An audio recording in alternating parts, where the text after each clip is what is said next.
amigos do meu canal do YouTube. Bom, vamos ao assunto meio sem enrolação, né?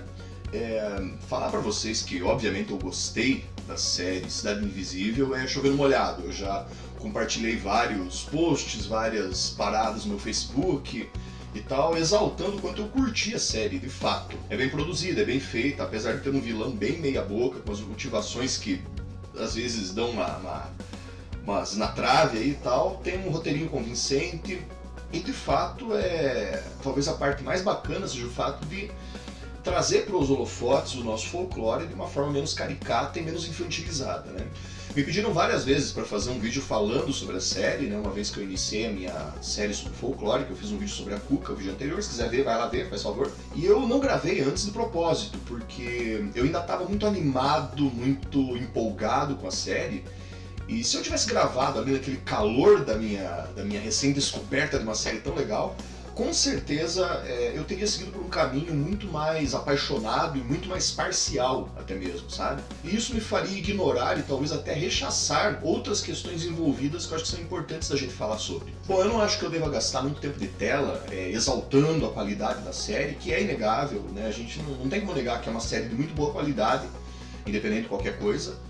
E eu poderia aqui falar sobre a fotografia, que eu achei linda, sobre a própria utilização de efeitos especiais, que é uma coisa que eu achei que foi utilizada de forma muito inteligente, muito elegante até mesmo, né?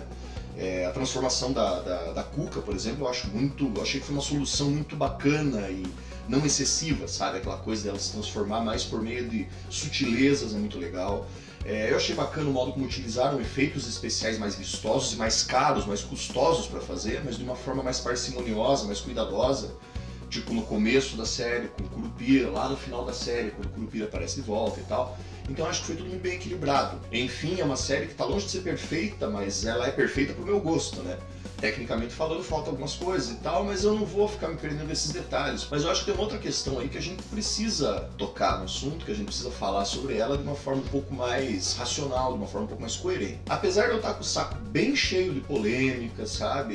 Eu acho que enquanto alguém que se mostrou tão interessado na série, alguém que falou tanto sobre ter gostado, e inclusive foi o que me motivou a fazer essa série sobre folclore brasileiro, eu acho que eu precisava falar sobre essa polêmica que está surgindo acerca da falta de representatividade indígena na série, que é uma coisa que foi comentada, que foi ventilada. Então eu vi uma espécie de obrigação moral de pelo menos dar o meu pitaco, dar a minha visão acerca disso, que eu acho que é um assunto que precisa ser discutido sim. A falta de representatividade indígena e a tal da apropriação cultural, né? Num primeiro momento, eu mesmo considerei uma reclamação exagerada, mas quando eu fui ler mais acerca do assunto, fui procurar compreender melhor o assunto, eu descobri algumas coisas muito interessantes e que me fizeram chegar a algumas conclusões pessoais que talvez sirvam para que vocês pensem também um pouco acerca desse assunto. Eu percebi que esse tal exagero, né, esse suposto exagero, ele vem muito mais da mídia e do modo como ela mostra esse assunto de uma forma um pouco mais sensacionalista, pode-se assim dizer,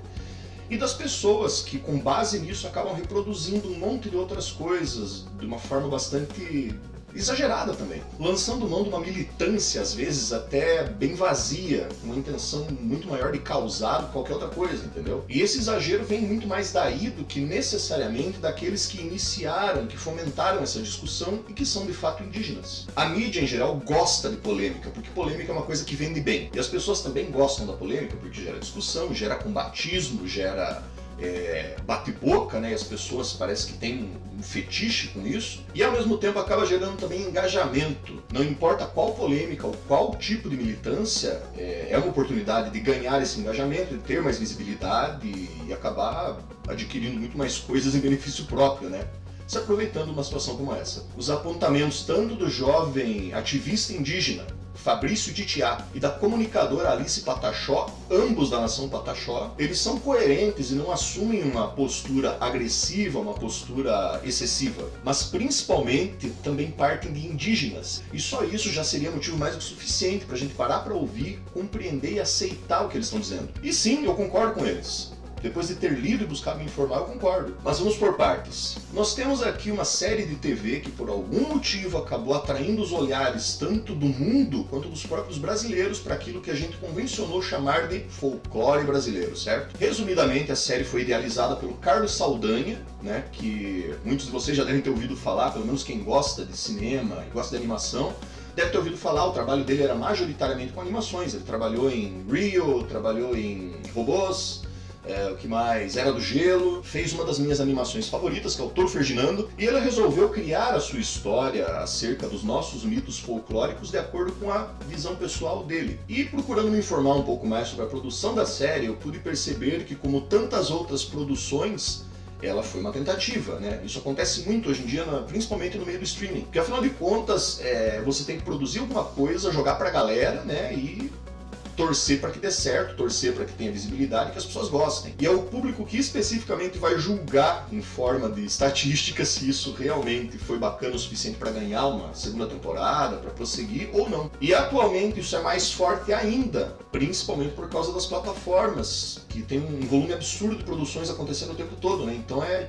uma briga de foice ali. E aqui eu vou fazer uma especulação baseada no que eu vi da série, né? Baseado no fato de ter assistido, ter acompanhado, e também no meu interesse por produção cinematográfica, por produção audiovisual e etc e tal. O orçamento ele pode não ter sido exatamente pequenininho, mas ele não tem o porte de uma superprodução, assim, não é um orçamento de superprodução. Principalmente para algo ser produzido no Brasil, né? Para fazer funcionar, muito provavelmente eles tiveram que procurar um jeito de enxugar gastos, né? Então isso, de certa forma, acabaria justificando a escolha da produção ter sido realizada no Rio de Janeiro. Por uma questão de conveniência mesmo, de mais fácil acesso dos próprios atores, produção, equipes, etc e tal, entende? E a ideia do roteiro buscar aglutinar todas essas figuras míticas num mesmo lugar me pareceu muito mais uma solução de produção também do que necessariamente uma escolha deliberada. E assim, fazer todo o deslocamento de uma equipe de produção, atores, etc e tal, todo mundo, para outras regiões, para gravar em várias outras regiões, com certeza é uma coisa que ia onerar bastante o custo de produção, né? E talvez isso fosse alguma coisa pouco viável para uma série na sua primeira temporada. É tipo assim, olha, você quer fazer uma história sobre mitos, sobre folclore brasileiro? Então, ó, as condições que você tem são essas, beleza? Se vire. Sabe, eu vejo mais ou menos dessa forma. Então até aí, estes motivos me parecem bastante aceitáveis para que a produção tenha tomado esse rumo. Porém, realmente a falta de buscar por mais pessoas da comunidade indígena para integrar a produção, fosse na parte de produção, na parte de consultoria, né, por trás das câmeras, roteiro, etc e tal, ou fosse na frente das câmeras, é uma coisa que poderia ter sido resolvida, uma coisa que poderia ter sido feita. Foi algo bastante falho, mesmo levando em conta estas supostas limitações que eu pontuei. Por outro lado, é justamente por causa de um cidadão chamado Monteiro Lobato que fica cada vez mais difícil dissociar algumas coisas das outras no que tange ao nosso folclore, a nossa cultura popular, a nossa cultura ancestral. E conseguir trazer alguns mitos à tona de uma forma mais precisa, mais próxima da sua premissa original. Lendo uma entrevista do Carlos Saldanha, que idealizou a série, ele mesmo acaba citando Monteiro Lobato, cara. Então por aí vocês veem o quanto isso está entranhado no nosso consciente coletivo, cara, do brasileiro. Porque o que o Monteiro Lobato fez, de fato, foi sim ressignificar um monte de coisas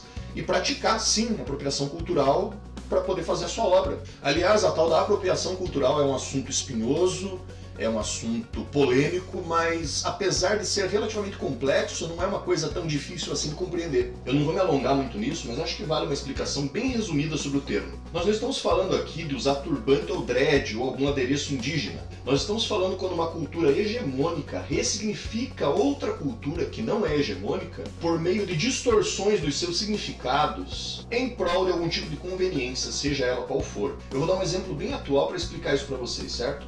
Alguns anos atrás, uma designer que mora fora do Brasil faz muito tempo e que é completamente alheia a todo e qualquer tipo de subcultura urbana do país, pegou algumas grafias, alguns ícones típicos da cultura do picho e resolveu usar esta tipografia em peças de cerâmica, chiquérrimas, carésimas, entendeu? Onde ela, ironicamente, colocava algumas frases meio subversivas, assim, saca? Isso é um tipo de apropriação cultural, é quando você pega uma coisa de um lugar, ressignifica e coloca no outro lugar em prol de benefício próprio, em prol de subjugar, você acaba subjugando aquela outra cultura ao ressignificar o que ela representa. Tá entendendo? Bom, voltando então ao Monteiro Lobato, o que ele fez? Basicamente ele pegou vários mitos e lendas, na sua maioria indígenas, ressignificou de forma que servissem ao seu propósito literário, de acordo com a roupagem que ele achou mais conveniente. E isso ficou tão entranhado na nossa cultura, a ponto de fazer com que muita gente sequer tenha noção, sequer saiba que, por exemplo, o Saci é um mito indígena, é um menino indígena, e não um menino preto que era escravo. O nosso folclore, de um modo geral, ele foi se tornando uma coxa de retalhos. Isso é inegável. E existem sim vários outros mitos que não surgiram diretamente da cultura indígena, que não são necessariamente indígenas, como eu até acabei citando no vídeo anterior sobre a cuca. Mas existe uma diferença muito grande entre a apropriação cultural e a aculturação, que a grosso modo é o processo de uma modificação cultural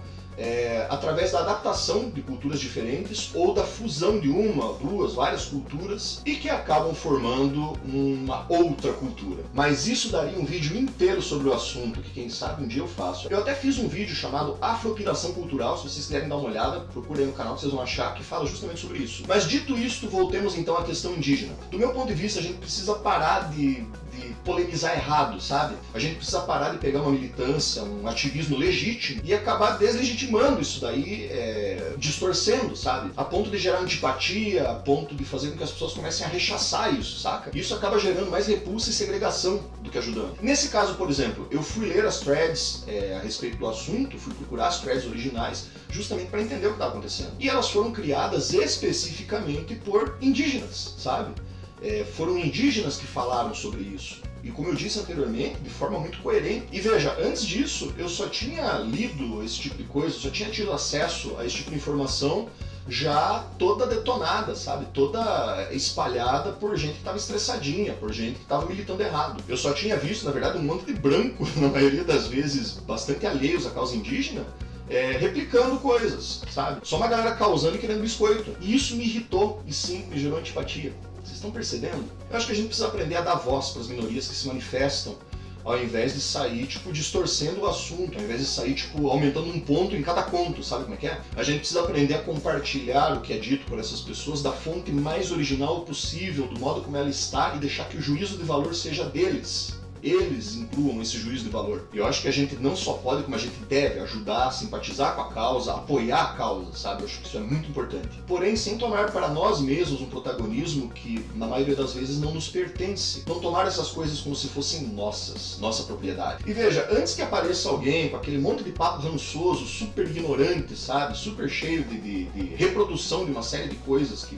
a galera andou ouvindo por aí, sabe? Aquele sarcasmo raso, aquela coisa parcial pra caramba, sabe? Vamos deixar uma coisa bem clara, eu acho importante falar sobre isso. É justamente por causa de militâncias burras, sabe? De exageros, de essa mania de querer, sei lá, defender os frascos e comprimidos, assim, a todo custo pra parecer um Mr. Nice Guy, cara, que acaba gerando sim essa antipatia, que acaba gerando sim a revolta, a briga, a segregação em torno de um assunto que poderia ser discutido de forma mais séria, de forma mais racional. É por causa desse tipo de coisa que termos como protagonismo, como lugar de fala, acabam se tornando pastiche, acabam se tornando piada, acabam se tornando meme, acaba virando uma coisa que as pessoas tomam como militância besta, quando na verdade não deveria ser, deveriam ser assuntos que a gente poderia discutir de forma mais coerente mesmo, sabe? Todas essas paradas deviam ser discutidas através de uma ótica muito mais racional e menos